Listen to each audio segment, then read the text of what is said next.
Before we look more at the city of Babylon itself, there's a character we have to quickly introduce ourselves to. Nimrod's wife and queen, a woman known today as Semíramis. It's important we learn about her because in many respects she may be an even more important figure than her husband. Like Nimrod, it's hard to get an accurate idea of Semíramis that is untainted by legend, but the story goes something like this.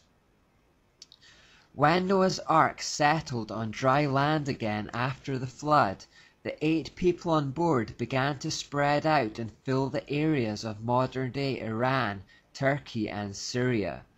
After probably another 500 to 600 years, they spread still further to Iraq.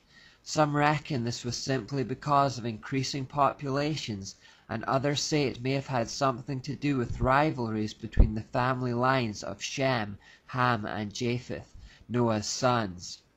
At any rate, modern archaeology confirms that the people who occupied these areas were of the same race and culture, and the most reliable research indicates that it was from this region that animal husbandry, agriculture, metalwork and certification spread throughout the earth.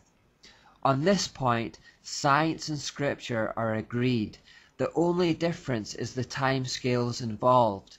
The Bible clearly states that these elements of civilization existed in the pre-flood world, but due to the unbelief of science, they have created a mythical Stone Age several millennia back in time to account for the evidence. It was in Iraq, or Mesopotamia as it was referred to then, that the first major post-flood cities were built. There were 7 major ones in total, and the name Land of 7 Cities was often referred to in ancient mythology. These are the 7 cities cited in the Bible as being conquered by Nimrod to establish his empire.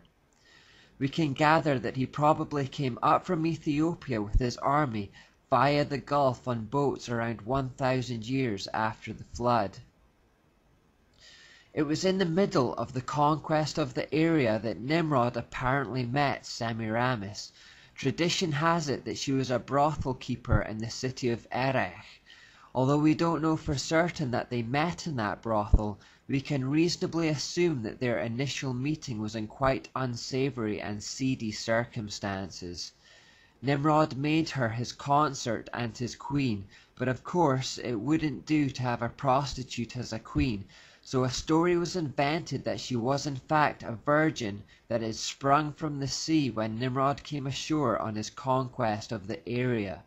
This no doubt gave her an air of mystique and intrigue.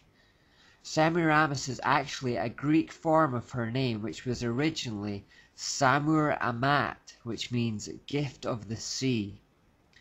Semíramis rose to a position of power on the basis of her relationship with Nimrod, but as we'll see later, her influence eventually overwhelmingly obscured that of her husband's, both during their lifetimes and in the wider context of history. In appearance, she was noted for being outwardly extremely beautiful, but also for her gross immorality and licentiousness. No surprise given her professional background in the sex industry. Along with Nimrod, she helped rule the newly created empire of Babylon.